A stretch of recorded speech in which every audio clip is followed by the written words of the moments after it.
रब्बी इश्रह ली सदरी व यस्सिर ली अमरी वहलुल उक़दतम मिन लिसानी यफ़क़हू क़ौली रब्बी यस्सिर वला तुअस्सिर व तम्मिम बिल खैर व बिका नस्ताईन आमीन या इलाही आमीन।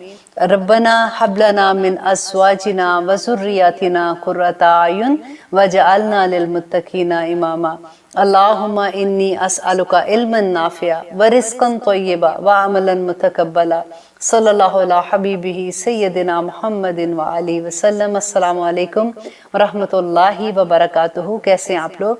अल्हम्दुलिल्लाह। आज हम सूरत अल माइदा की आयत नंबर 64 करेंगे। उससे पहले मैं आपके कुछ सवालात थे जो बार बार आप मुझसे पूछ रहे हैं, तो मैं उसका पहले आपको जवाब दे देती हूँ कि बहुत सी दफ़ा आप लोग मुझसे ये पूछते हैं कि मैं जो तफसीर बयान करती हूँ उसके मैं नोट्स कहाँ से लेती हूँ। तो अल्हम्दुलिल्लाह जब मैंने ये कोर्स किया था तो जो मेरे डेफिनेटली टीचर्स ने मुझे पढ़ाया, मैंने नूरुल कुरान से पढ़ा है, तो मैंने वहाँ से हम नोट्स लेते थे। लेकिन उसके साथ साथ फिर जब मेरा कोर्स ख़त्म हुआ, मैं दोबारा से पढ़ाना शुरू हुई अपने स्टूडेंट को। जब मैं मस्जिद में पढ़ा रही थी या अपने नोट्स तैयार करती हूँ, तो ज़्यादातर नोट्स जो है वो मैं तफसीर जो है इब्न कसीर है वहाँ से लेती हूँ, फिर तबियान कुरान से लेती हूँ, और फिर डेफिनेटली इसरार साहब है, उनकी मेरे पास बुक्स हैं, और तफ़हीमुल कुरान है। तो इनमें से डिफरेंट मेरी शुरू से ये आदत थी कि जब भी मैं पहले भी जब मैं पढ़ती थी तो मैं एक ही आया पे डिफरेंट जो मुफस्सिरीन है, मैं ये देखती थी कि उन्होंने इसके बारे में क्या फरमाया है और वो क्या कहते हैं, तो फिर मैं वो वैसे ही नोट्स तैयार किया करती थी। और अल्हम्दुलिल्लाह अभी भी एवरी वीक मेरी ये आदत है कि मैं जब अपने नोट्स तैयार कर लेती हूँ तो देन मैं अपने टीचर्स से जाके हमेशा डिस्कस करती हूँ कि हर आया के कि इसमें ये पॉइंट है, इसमें ये पॉइंट है, इसमें ये हदीस है, इसमें ये हदीस है। तो अल्हम्दुलिल्लाह इसी तरह से फिर जब वो पूरा तैयार हो जाता है तो फिर आपके सामने उसको पेश कर दिया जाता है।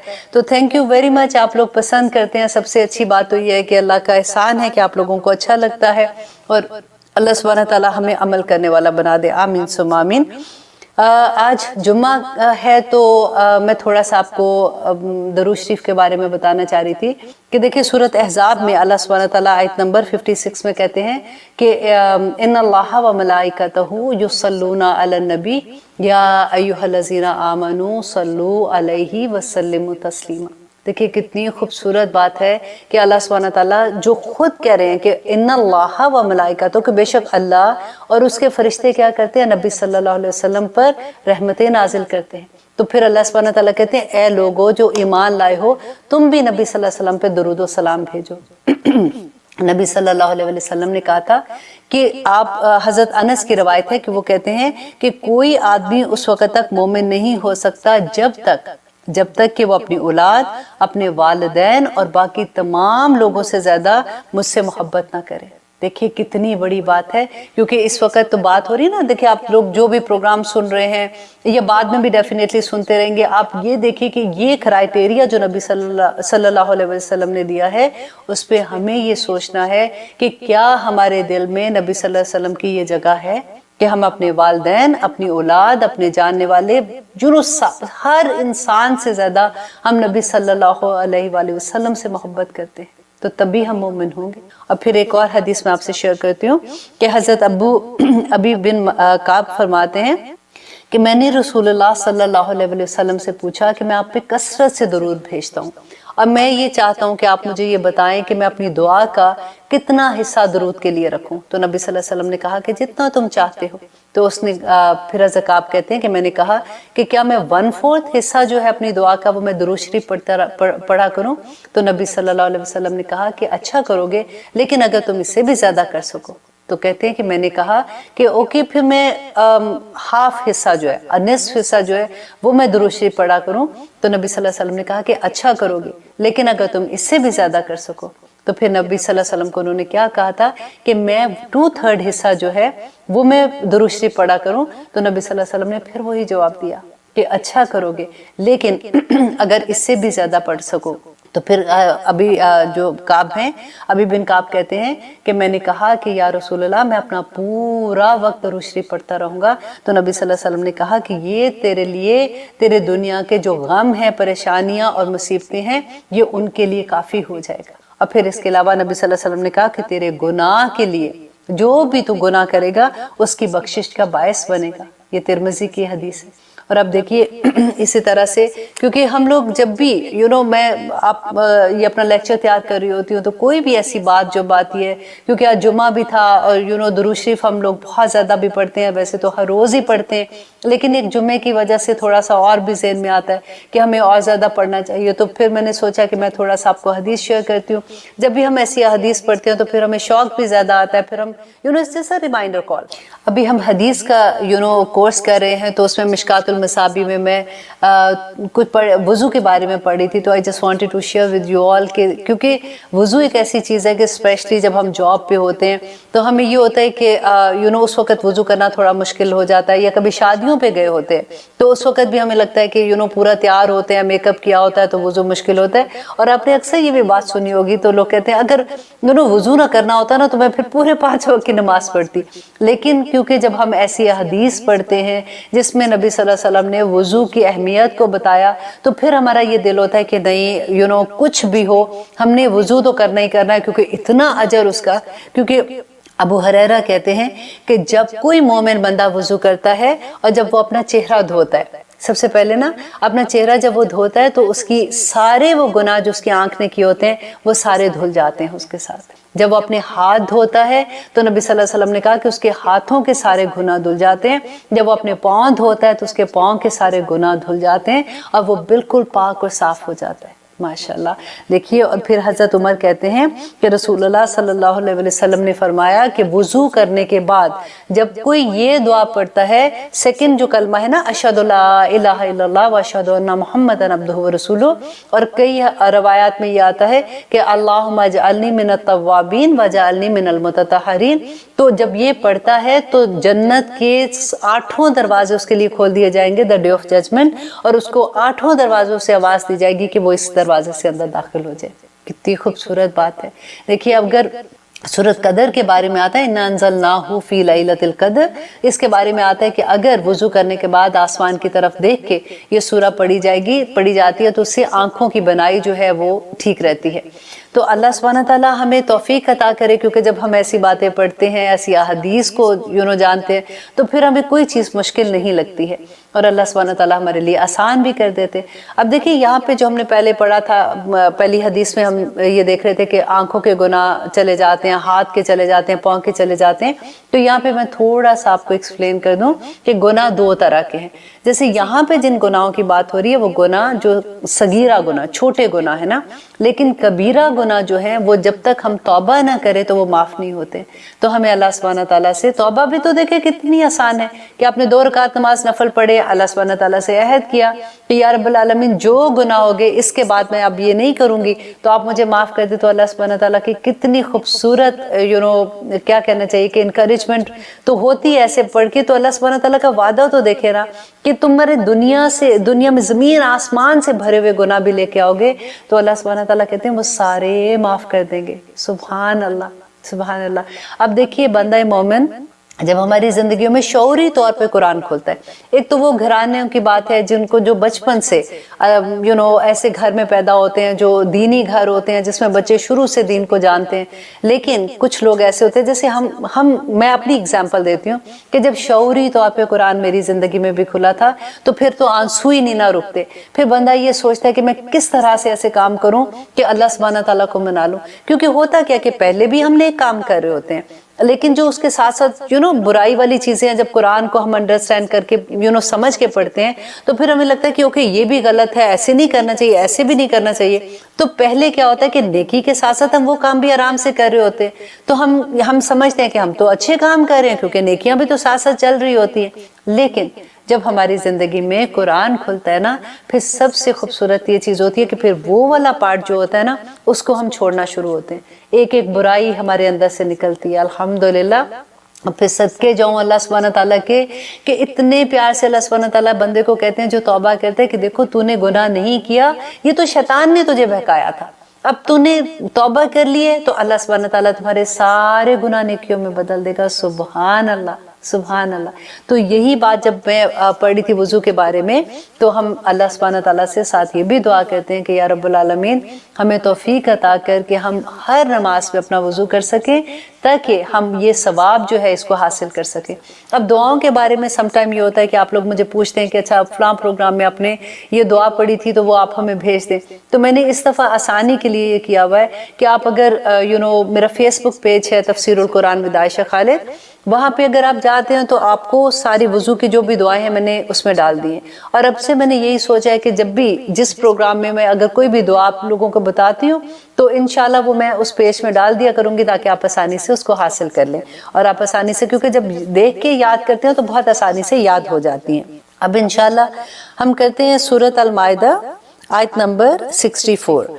इससे पहले देखिए कि लास्ट टाइम हम जो पढ़े थे कि हमने सूरत माइदा में पढ़ा, लास्ट अब्दुल्ला बिन अब्बास कहते हैं कि इससे सख्त उलमा के बारे में पूरे कुरान में कोई आया नहीं है, क्योंकि इसमें अल्लाह सुब्हानहू तआला ने कहा कि लौला यनहाहुमुर रब्बानियून वल अहबारु अन कौलिहिमुल इस्म व अक्लिहिमुस सुख्त, कि क्यों नहीं रोकते उनको अहले किताब जो उलमा हैं उनके और अल्लाह वाले जो लोग हैं उनको बुरी बातें कहने से क्यों नहीं रोकते हैं। तो अब देखिए ज़रा, कभी हम ऐसी आयत पढ़ते हैं तो आज हम अपने आप को देखें। मैं हमेशा जो बात कहती हूँ, अल्लाह सुब्हानहू तआला का करोड़ शुक्र है कि नबी सल्लल्लाहु अलैहि वसल्लम आखिरी नबी और आखिरी किताब कुरान है। अगर आज इसके बाद कुरान के बाद कोई किताब आती तो आप सोचिए हमारे बारे में क्या लिखा होता। आप देखिए यहाँ पे अल्लाह सुब्हानहू तआला जो आलिम दीन को डांट रहे हैं कि वो क्यों नहीं उनको रोकते थे। आप आलिम दीन के बारे में आप देखिए कि हम आजकल के ज़माने के आलिम दीन और आप पहले के देखिए, हम आज मैं आपको थोड़ा सा उनके बारे में, इमाम मालिक के बारे में बताती हूँ कि इमाम मालिक जो है ना ये 93 हिजरी में पैदा हुए थे और इमाम अबू हनीफा जो है ये 80 हिजरी में पैदा हुए थे और 13 साल इमाम मालिक जो है वो इमाम अबू हनीफा से छोटे थे। अब देखिए कि कई दफ़ा होता है कि बास लोग जो हदीस को नहीं मानते, आजकल के बच्चे जो जैसे जितना पढ़ा लिखा बंदा होता है उतनी उनका दिमाग भी उसी तरह से होता है कि ये तो हदीसें इतने सालों के बाद लिखी गई। इसीलिए मैं उनकी आपको पैदाइश का साल भी सन बता रही हूँ। देखिए कि करबला का जो वाक़या हुआ था वो कब हुआ था? नबी सल्लल्लाहु अलैहि वसल्लम की वफ़ात के 50 साल के बाद ना। तो ये कब पैदा हुए हैं? इमाम अबू हनीफा 80 हिजरी में, नबी सल्लल्लाहु अलैहि वसल्लम के 50 साल के बाद। आप देखेंगे क्या था कि 50 साल के बाद तो ये 80 कितने बने? नबी सल्लल्लाहु अलैहि वसल्लम 10-11 हिजरी में वफात हुई ना, तो 50 साल के बाद तो देखिए उस वक्त जब इमाम अबू हनीफा थे तो सहाबा थे। ऐसा नहीं था कि सहाबा सारे के सारे उस वक्त ख़त्म, वफात उनकी हो गई थी और वहाँ पे सहाबा भी थे, ताबईन भी थे, तो उनको हदीस मिलना कोई मुश्किल तो नहीं था ना। सिर्फ ये था कि हदीस नबी सल्लल्लाहु अलैहि वसल्लम के ज़माने से लिखी जा रही थी, लेकिन उस वक्त उसको बुक फॉर्म में उन्होंने बनाया था। और फिर जितने असूल सख्त रखे गए, इंशाल्लाह कभी वक्त होगा तो मैं आपको उसकी भी डिटेल बताऊंगी। लेकिन इमाम अबू मालिक की आज मैं आपको थोड़ा सा हिस्ट्री बताती हूँ कि इनकी बेटी फातिमा, उसका नाम आता है कि वो इमाम साहब जब इनकी बुक का नाम मुअत्ता है, सबसे पहली हदीस की किताब थी, तो ये क्या करती थी जब ये पढ़ाते थे तो ये दरवाजे के पीछे खड़े होकर सुनती रहती थी और सुनते सुनते इन्होंने पूरी मुअत्ता जो है, जो बुक थी, वो पूरी इनको ज़बानी याद हो गई थी। और इतनी खूबसूरत बात जो मुझे लगी कि जब इमाम साहब अपने शागिर्द को पढ़ाते थे, उस ज़माने में ये रवाज होता था कि शागिर्द जब पढ़ते थे और टीचर जो है उसकी करेक्शन करते थे। ऐसे नहीं होता था कि उस्ताद पढ़ रहे और शागिर्द सुन रहे, राइट।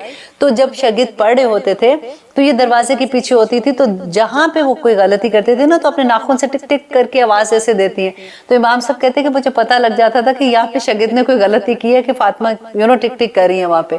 तो इतना उनको पूरी मुअत्ता उनको याद थी। एक वाक़या आता है कि इनके इमाम साहब के 900 के करीब उनके उस्ताद थे। अल्लाह अकबर, 900 उस्ताद थे। आज हमारे 5-6 उस्ताद होते हैं तो हमें लगता है कि हमने तो कमाल ही कर लिया ना। अब आई थिंक लेते हैं एक छोटी सी ब्रेक, फिर देखते हैं कि आगे इमाम मालिक के बारे में हम पढ़ेंगे थोड़ा सा और फिर देखते हैं कि अल्लाह सुब्हानहू तआला ने कुरान पाक में हमें क्या नसीहत की है। आप देख रहे हैं कुरान मेरी ज़िंदगी, अल्हम्दुलिल्लाह। हम कर रहे हैं सूरत अल माइदा, जिसमें हम इमाम मालिक के बारे में पढ़ रहे थे कि एक दफ़ा ईद का मौका था। नमाज पढ़ने के बाद बजाय घर जाने के इमाम साहब सीधे अपने उस्ताद इब्न शहाब ज़ुहरी के घर चले गए। अब देखिए कि ईद का मौका है और अपने उस्ताद के घर इस नियत से गए कि क्योंकि उनके पास इतना रश होता था, इतने स्टूडेंट होते थे तो मौका कम मिलता था। तो इमाम मालिक कहते हैं कि मैंने ये सोचा कि आज उनके पास इतना रश नहीं होगा तो मैं आज जाके उनसे हदीस सीखता हूँ। اور ان کے پاس گئے اور جا کے کہا کہ مجھے آپ حدیث سنائیے. اب دیکھیے عید کا دن ہے اور پھر بھی امام ان کے ٹیچر جو ہیں وہ ان کو کہتے ہیں انہوں نے 17 حدیث ان کو بتائیں, اور بتانے کے بعد انہوں نے کہا کہ کیا فائدہ کہ جب کہ تم سن رہے ہو اور تمہیں یاد بھی نہیں رہیں گی. تو امام مالک کہتے ہیں کہ میں نے اپنے استاد سے کہا کہ اگر آپ مجھے اجازت دیں تو میں آپ کو سنا دوں یہ ساری حدیث. انہوں نے کہا ہاں سناؤ. تو کہتے ہیں انہوں نے لفظ بلفظ وہ ساری حدیث ان کو سنا دی. اللہ اکبر, ایسا ان کا حافظہ تھا. تو کہتے ہیں وہ اتنے خوش ہوئے اس کے بعد. اور پھر ایک اور بات آتی ان کے بارے میں کہ خلیفہ مہدی جو تھے وہ حج کے دوران میں حج کرنے آئے تو مدینہ تشریف لائے. وہاں آ کے انہوں نے امام علی کو پیغام بھیجا کہ آپ آئیے, اور میرے بیٹے, ان کے 2 بیٹے تھے, تو انہوں نے کہا کہ آپ آئے ہمارے دربار میں آئیں اور آ کے ہم سے بات کریں. اور آ کے انہوں نے کہا کہ میرے بیٹوں کو حدیث کی تعلیم دیں. تو آپ کو پتہ ہے امام مالک نے اب خلیفہ وقت کو کیا کہا کہ علم جو ہوتا ہے وہ قابل احترام چیز ہے, آپ کو اس کے پاس آنا چاہیے نہ کہ مجھے آپ کے پاس آنا چاہیے. تو انہوں نے پھر اپنے دونوں بیٹوں کے ان کے پاس بھیجا تھا تعلیم لینے کے لیے. دیکھیے اس کے علاوہ اتنی ایک شخص تھا وہ 600 میل کی مسافت طے کر کے ان کے پاس آیا, اور آ کے اس نے وہ پورے اپنے جو بھی قبیلے تھے ان کے ڈیفرنٹ ان کے سوالات تھے وہ لے کے امام صاحب کے پاس آیا اور اس نے 48 مسائل ان سے پوچھے. اور کہتے ہیں کہ 33 مسائل میں انہوں نے کہا کہ لا ادری کہ میں نہیں جانتا. جو ان کے اسٹوڈنٹ بیٹھے ہوئے تھے ان میں سے انہوں نے ایک اسٹوڈنٹ نے ان کو کہا کہ امام صاحب آپ ان کو کیوں ایسے کہہ رہے ہیں کہ لا ادری, آپ ہر زیادہ تر تو دیکھیں 33 مسائل میں وہ یہ کہہ رہے ہیں لا ادری. تو انہوں نے کہا کہ مجھے نہیں پتا یہ شخص کہاں سے آیا, کیونکہ جب یہ اپنے شہر میں اس کو اس مسئلے کا حل بتا دوں, کیونکہ مجھے ابھی تک میں 100% شور نہیں ہوں اس بات کے لیے, یہ واپس چلا جائے گا اپنے قبیلے میں اور جا کے بتا دے گا, میں کہاں اس کو ڈھونڈتا پھروں گا اور میں کہاں اس کو جا کے کریکشن کروں گا, لوگ تو عمل کرنا شروع ہو جائیں گے اور قیامت کے دن اس کا مجھے اس کا وبال آئے گا. ایسے محتاط ہوتے تھے لوگ. آج ہم سے کوئی ایک فتویٰ, کیا ہم سے کوئی ایک بات پوچھ لے, ہمیں تو یہ لگتا ہے کہ اگر ہم نے نہیں بتائی تو وہ کہیں گے لو یہ کیا قرآن پڑھانے والے ہیں, ان کو اتنی سی بھی بات کا نہیں پتا. اتنی باتوں میں وہ کہتے تھے کہ مجھے نہیں پتا.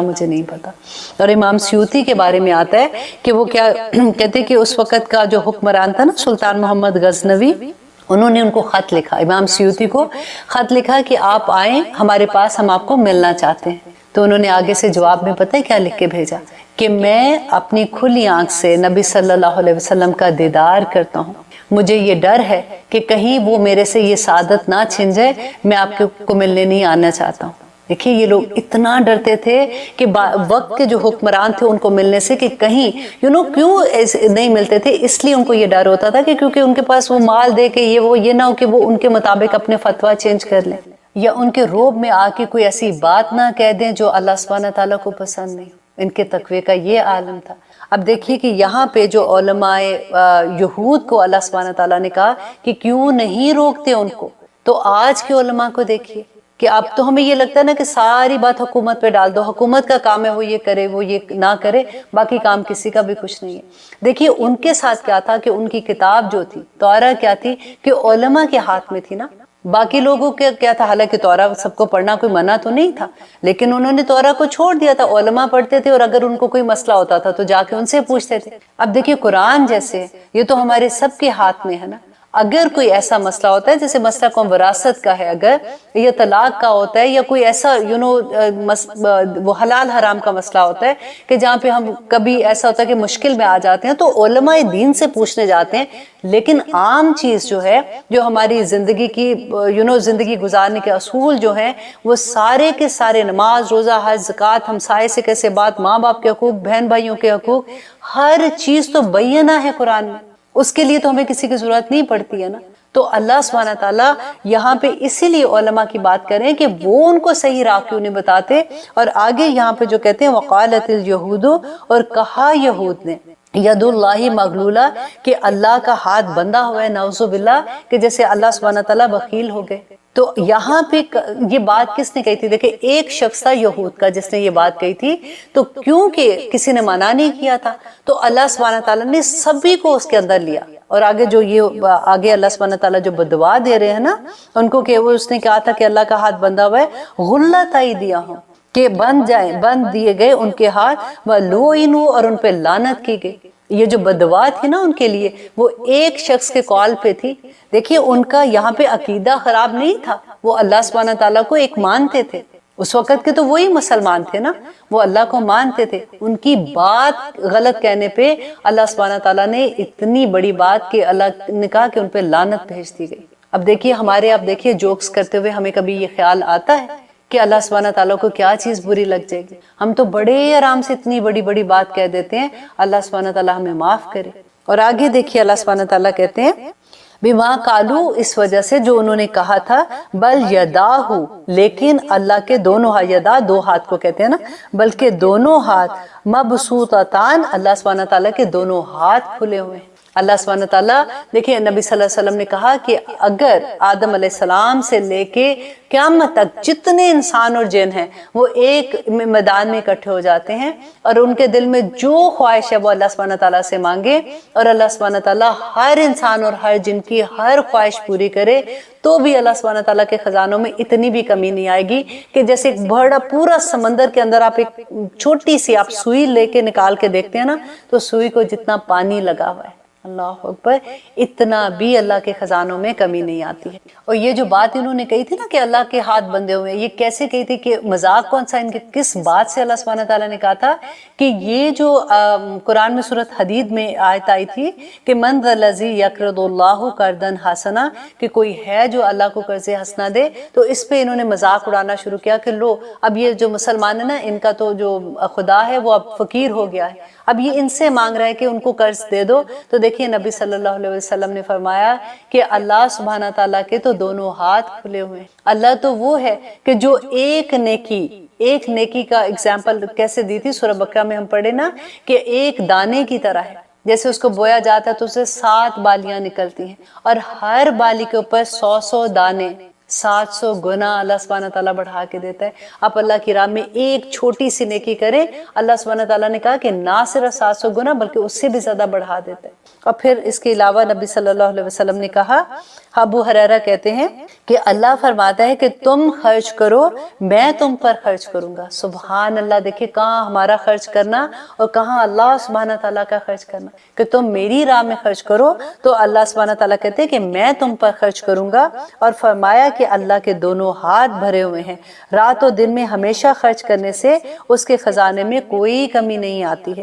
اور جو رزق کم اللہ سبحانہ تعالیٰ دیتے ہیں, اللہ تعالیٰ بعض لوگوں کو جو کم رزق دیتے ہیں یا ان پر تنگی کرتے ہیں, تو اللہ سبحانہ تعالیٰ کی یہ حکمت ہے, وہ جانتے ہیں کہ انہوں نے کیا کرنا ہے اور وہ سب چیز کا مالک ہے اور وہ جتنا جس کو چاہتا ہے رزق دیتا ہے. اور سورہ شورہ میں اللہ سبحانہ تعالیٰ کہتے ہیں کہ اگر اللہ اپنے سب بندوں پر رزق کشادہ کر دیتا تو وہ ضرور زمین پہ سرکشی کرتے, لیکن وہ اندازے کے مطابق جتنا چاہتا ہے رزق اتارتا ہے, بے شک وہ اپنے بندوں سے خوب واقف ہے. اور سورۃ رعد میں اللہ سبحانہ تعالیٰ کہتے ہیں اللہ جس کے لیے چاہتا ہے رزق کشادہ کرتا ہے اور جس کے لیے چاہتا ہے تنگ کر دے. اگر آپ کسی کو بھی اللہ نہ کرے رزق کی کمی, ایسے ہوتا ہے کہ کبھی کوئی کاروبار میں ایسی کوئی پرابلم ہے یا رزق میں تھوڑی تنگی لگتی ہے, نماز عصر کے بعد اگر آپ ایک تسبیح کرتے ہیں, ایک تسبیح مینز کہ 100 دفعہ پڑھ لیں سبحان اللہ و بحمدہ سبحان اللہ العظیم, تو اللہ سبحانہ تعالیٰ رزق کو بڑا کشادہ کر دیتا ہے. اور اس کے علاوہ دیکھیے کہ اللہ آگے کیا کہتے ہیں کہ اللہ سبحانہ تعالیٰ کہتے ہیں ینفقو, وہ خرچ کرتا ہے کیف یشاء, جیسے وہ چاہتا ہے خرچ کرتا ہے, ویزیدن, اور البتہ وہ ضرور زیادہ کر دے گا. اب دیکھیے یہ غور کرنے والی آیت ہے کہ اللہ سبحانہ تعالیٰ کہتے ہیں, اور یہ علماء یہود کے بارے میں ہی ہے کہ البتہ وہ ضرور زیادہ کر دے گا, کثیرن منہم, کثیر تعداد کو ان میں سے, ما انزل الیکا, جو نازل کیا گیا آپ کی طرف. اللہ سبحانہ تعالیٰ نے کیا نازل کیا تھا, نبی صلی اللہ علیہ وسلم پر قرآن نازل کیا تھا نا. تو یہاں پہ کہتے ہیں کہ اللہ سبحانہ تعالیٰ یقیناً زیادہ کر دے گا جو نازل کیا آپ کی طرف, من ربک, آپ کی طرف سے, طغیاناً و کفرا, ان کو سرکشی میں اور ان کے کفر میں ان کو زیادہ کر دے گا. اب دیکھیے کئی دفعہ ہمارے ذہن میں یہ سوال آتا ہے کہ اللہ سبحانہ تعالیٰ قرآن سے کیسے سرکشی اور طغیانی ان کو مل جائے گی.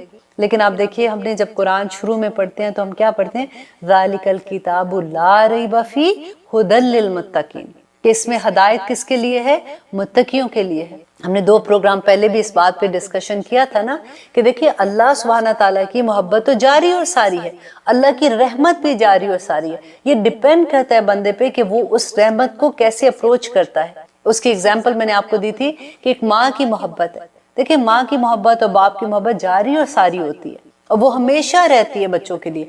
इट डिपेंड ऑन द बच्चा कि वो कौन सा बच्चा अपनी माँ की मोहब्बत ज्यादा लेता है और कौन कम लेता है।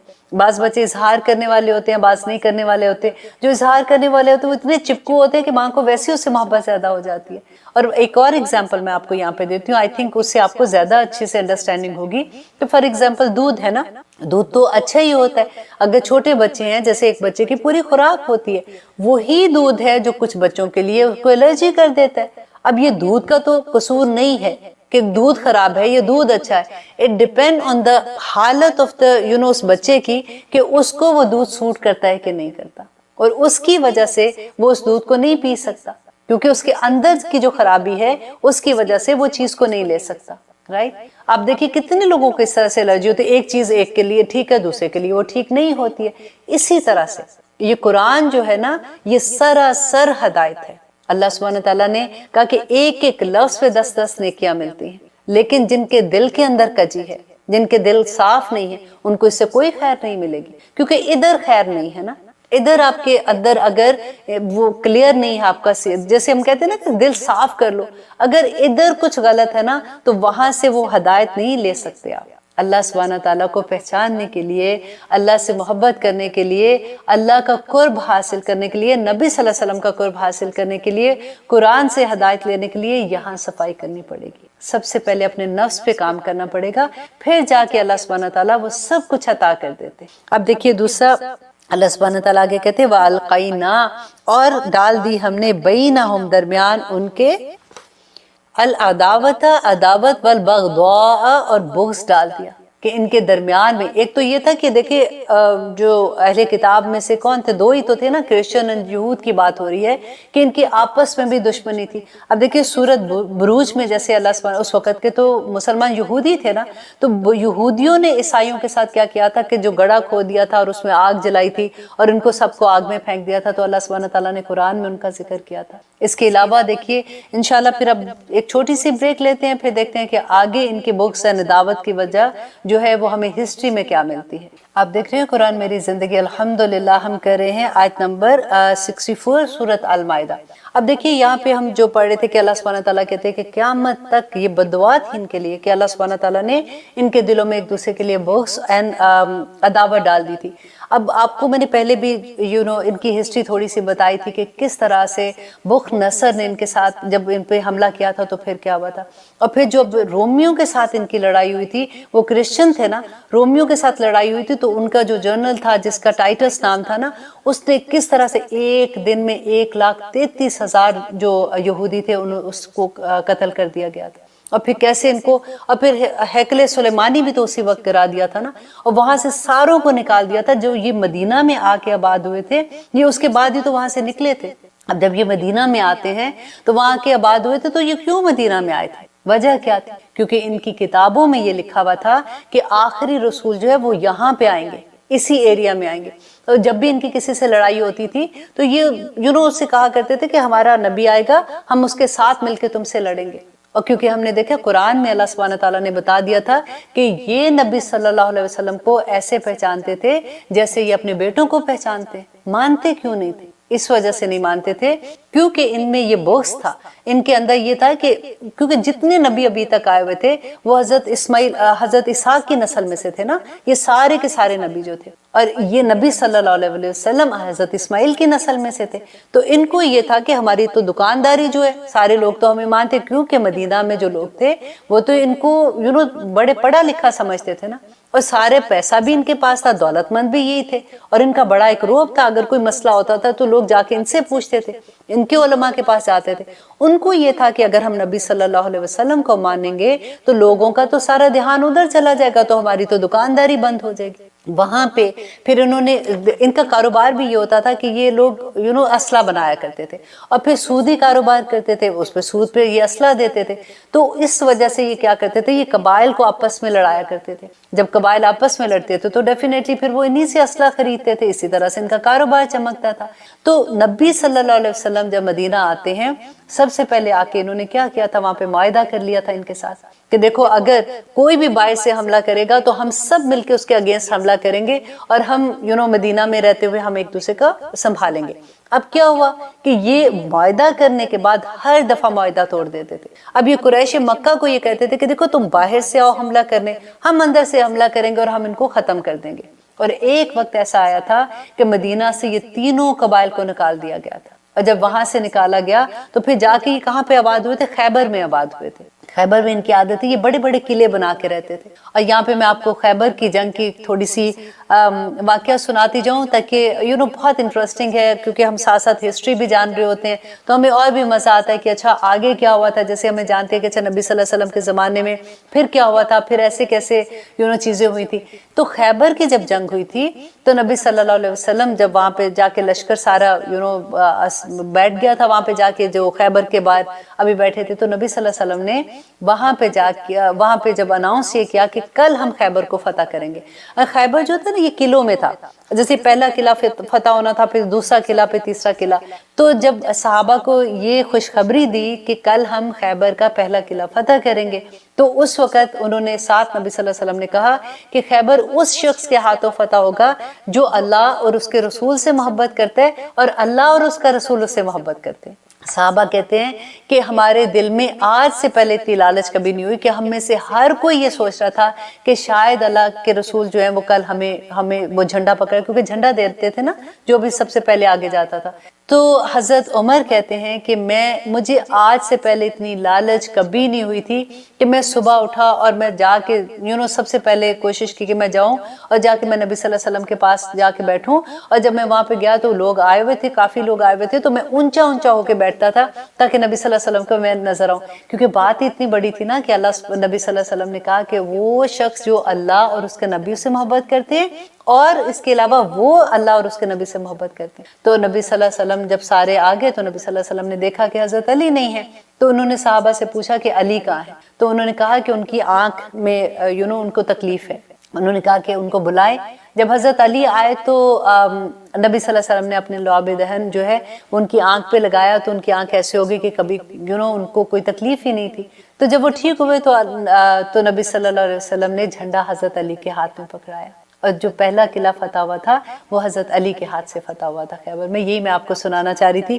اتنی انٹرسٹنگ جب ہم ہسٹری پڑھتے ہیں تو اتنا پھر ایسے لگتا ہے کہ ہم اسی زمانے میں چلے گئے، اور اسی کی واپسی پہ پھر نبی صلی اللہ علیہ وسلم کی شادی جو ہے وہ حضرت صفیہ سے ہوئی تھی، اور یہی دور تھا جو خیبر کے بعد کا۔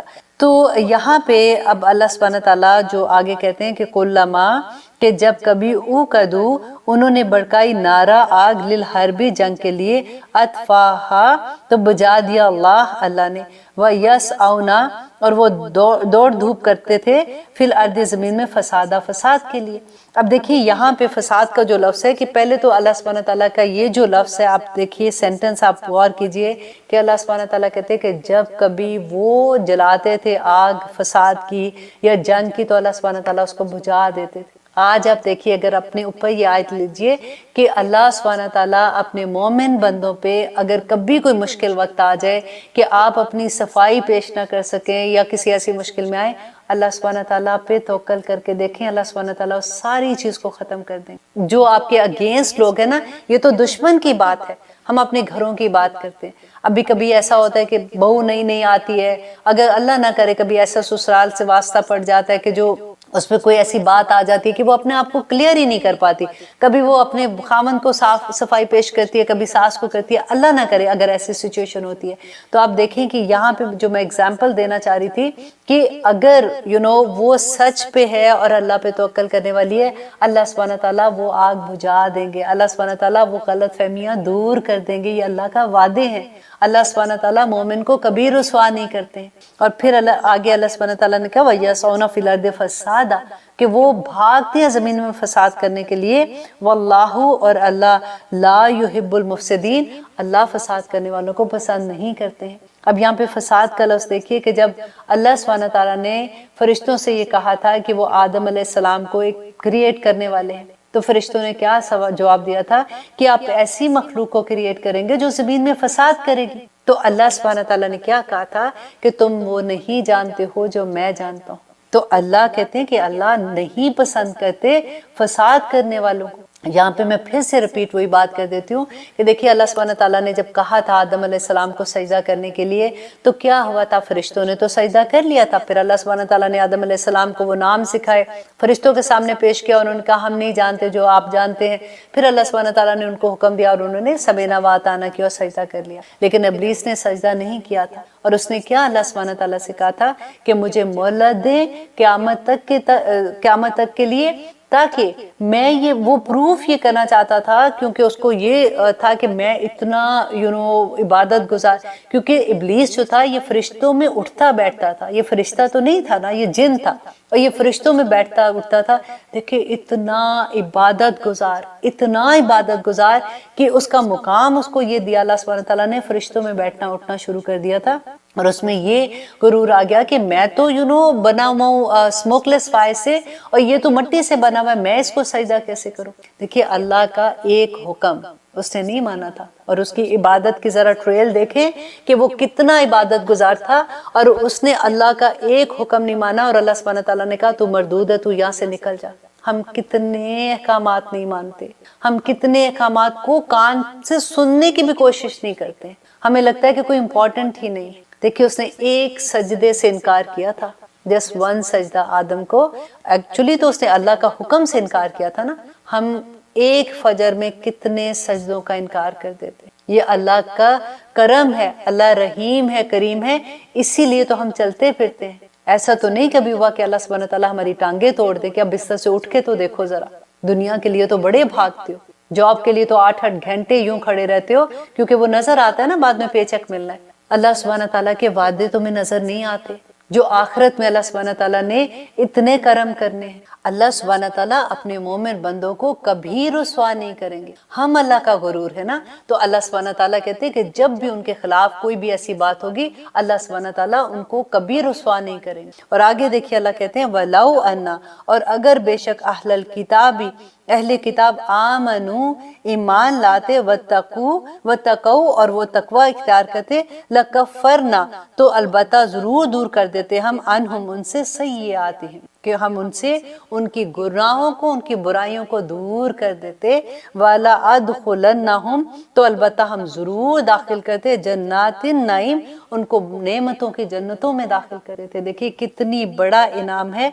अब यहाँ पे अल्लाह सुब्हानहू तआला इलाज बता रहे हैं कि वो सारी चीज़ों का बता के देखें, इनके जो उलमा थे अगर वो ऐसे कर रहे थे और लोग ऐसे करते हैं, देखो उनकी बातों की वजह से, उनके इस तरह से कहने की वजह से। लेकिन यहाँ पे अल्लाह सुब्हानहू तआला कहते हैं वो सारे गुनाह एक साइड पे कर दो। अब इलाज उसका ये है कि अगर वो ईमान ले आते। देखिए ईमान के बारे में मैंने कितनी डिटेल में बात की थी ना, कि एक ईमान वो है कि अल्लाह सुब्हानहू तआला ने कुरान में कहा कि अभी तो तुम जुबान से इस्लाम लाए हो, ईमान अभी तुम्हारे दिल में नहीं उतरा।